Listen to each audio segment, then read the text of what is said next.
Okay, so the MCU is filled with hundreds and hundreds of amazing moments. It's a franchise that truly deserves its legendary status, and it's difficult to not marvel at all its achievements, which as of now are unmatched by any other studio.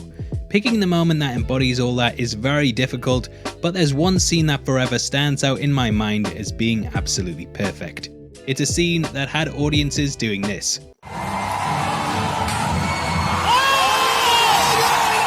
But why does it work so well? And why is it that the moment somehow gets better after multiple watches? Well, throughout this video, we're going to be breaking down exactly what makes this scene what it is, as well as the storytelling behind it that just makes everything about this a complete knockout.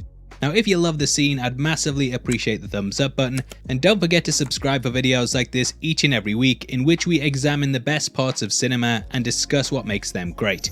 If you're new here, then this is the Heavy Spoilers Show. I'm your host Paul, aka your friendly neighborhood spoiler man. Now let's get into why this scene in Avengers Infinity War is perfect. Okay, so Thor arriving on Wakanda to save the heroes in their most desperate moment works on a number of levels, not only because of what happens after it, but also because of what comes before. Throughout the MCU, Thor was always a hero to me that was way too overconfident in his abilities. In fact, when we first meet him, this great character flaw is the thing that gets him cast out of Asgard, and his first solo movie is about him proving that he's worthy of being the king that his father wants him to be. Now, for as self-assured as he is, when we look back at the series, Thor is also the person that has lost the most. Before the events of him journeying to Wakanda, not only did he lose his mother, he also lost his father, sister, brother, adopted brother, home, best friend, and half of all his people after Thanos' attack on his ship. He's easily been on the most devastating arc in the entire series, but this loss also gave him a false perception of himself and what fate had decreed for him. In Infinity War, he even says that he's only alive because fate wills it so. Because he'd lost so much and yet always come out on top, he himself believes that the odds will always be in his favour, and even when he looks like he's done, that he'll bounce back. This again plays into his character flaw and self-belief, which we'll touch upon more later on in the video. Now, this line about fate massively plays into how well the movie is crafted, and it lulls us into a false sense of security so that the rug is pulled from under our feet come the final act. What Infinity War does so well, and why the snap feels so devastating, is because the movie tricks us into believing that the Avengers will win. There's the aforementioned fate bit, but beyond that there's several lines of dialogue and motifs that lead us down the path to thinking that Thanos is done for.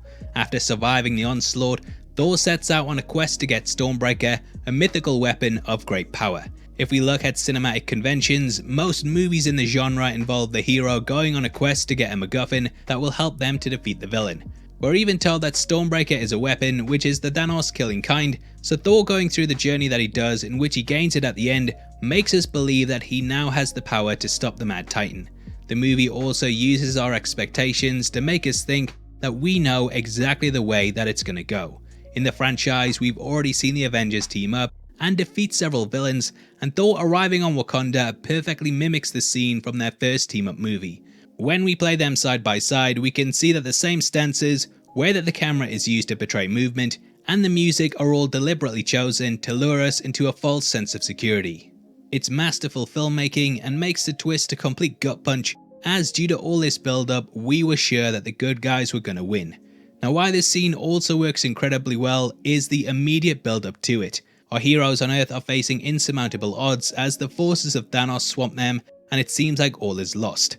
That is, until the Bifrost shoots down with a bass sound that will crack your subwoofer, and Stormbreaker flies out of it. Within seconds, Thanos' soldiers are completely decimated, and when it returns to Thor's hand, we see the hero once more standing there triumphant. Throughout the film, Thor has painted a sorry picture of himself, and he's very much been a character that's defeated and down on his luck. However, his return here shows the character that we know and love is back, and he's ready to take on Thanos. Bring me Thanos! Now, why this works so well is because throughout the film, Thor has been going about things away from Thanos. Rather than travelling to nowhere to take him on with the Guardians, he went to Nidavellir in order to get Stormbreaker. I wouldn't necessarily call it cowardly, but he wasn't really rushing to battle, and up until this point in the film, the character hasn't had the action scenes that the others have. He's been a shadow of his former self, almost wallowing in self-pity, and on the verge of bullying Maguire, asking him if he's gonna cry now. However, here he's a complete opposite to that, and rather than skirting around the edges, he's running headfirst to his opponents and completely wiping them out in the process. It's difficult to not get swept up in this moment, and because of this scene, you can't wait until Thor finally beats the villain and rights the wrongs of all that has been done to him. There's no way he can lose. However, calling back to our earlier point, it's Thor's great character flaw that is the reason why he does, and why he also dooms the universe. In the finale, after Thanos has collected all of the Infinity Stones, we see Stormbreaker rushing towards the villain, but rather than hitting him in the head, it goes into his chest. Thor has the opportunity to kill him, but rather than delivering a killing stroke, he prefers to gloat and rub it in Thanos' face that he's won. This overconfidence and need to boast is the thing that has always been his downfall, and just as we've seen before, he fails because of it. A moment that should be his greatest triumph is now his greatest failing, and we watch in Endgame as he has to wrestle with the fact that him taking this action is what destroys not only half of all life in the universe, but also his belief in himself. This is exactly why his arrival on Wakanda is so perfect. Beyond just being a cool entrance that saves his friends from death, it has a number of layers to it that perfectly show the good points and bad points of his character. Thor riding confidently into battle, believing that fate wills him to win, is precisely why he ends up losing in the end, and the scene is masterful in its storytelling. Not only does it perfectly recapture the elements from earlier in the franchise, but it also uses them to make us believe that the film is going to go a certain way.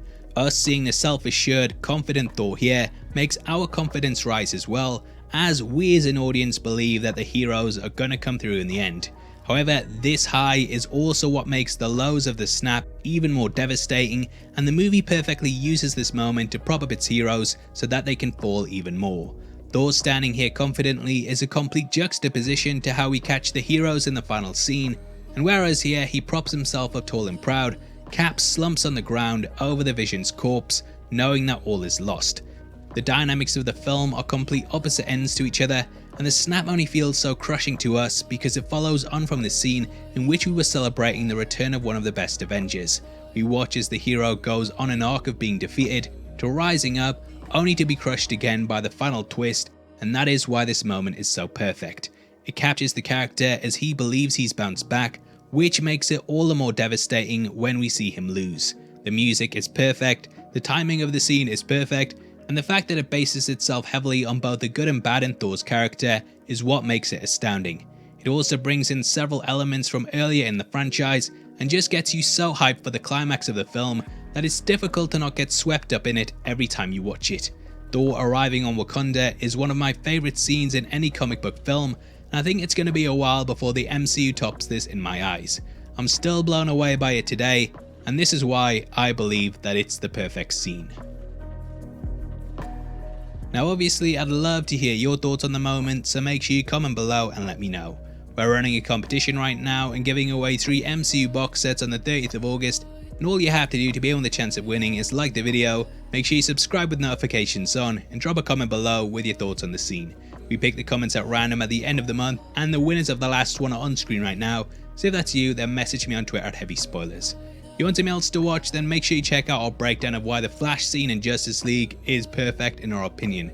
We go over all the highs and lows of it, and I think you'll appreciate it a lot more after you watch the video. If not, then thank you for sitting until the end of this one. I've been Paul, you've been the best, I'll see you next time. Take care, peace.